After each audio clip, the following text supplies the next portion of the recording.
Just a quick update this month. I did what seemed like a lot of work in November and the beginning of December. Then shopping and Christmas came along. First order of business was to try to clean up the shop. Once that was done, I realized I needed a bigger garage. And to make storage space even less, the sawhorses had to go. They're probably older than I am, and the tank was getting heavy.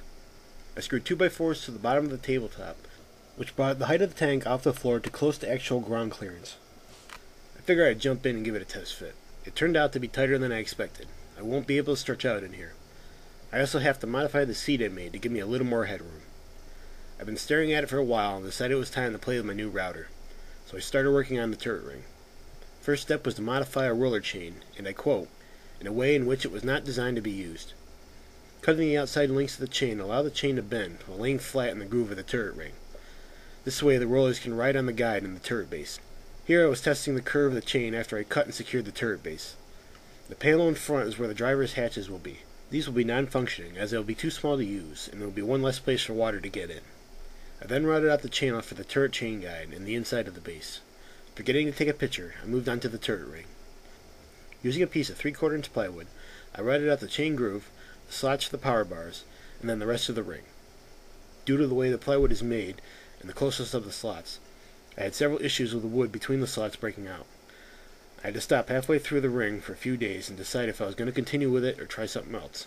I pushed ahead. I used 1/4 inch outer diameter copper tubing as the power bars, almost 50 feet of it. I joined the ends of the tube with a piece of copper wire and used liquid nail adhesive to hold everything in place. Using my soldering gun that I haven't even thought about since college, I soldered the joints together. Still having issues with the wood between the slots, I chiseled out the wood to just below the tubing and used even more adhesive to keep everything in place. I then cleaned up the tubing with a wire brush. I will be using carbon brushes to transfer power to each bar.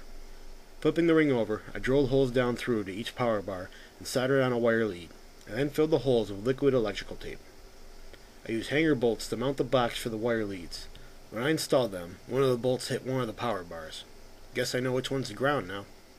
I routed out a slot in the turret base for the chain sprocket and installed the chain guide bar, which is a piece of 1/2 inch by 1/8 inch steel flat bar.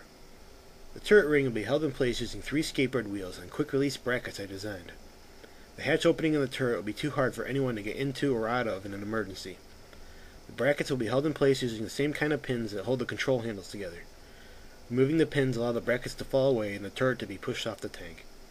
Speaking of pins, I used liquid electrical tape to color code each one.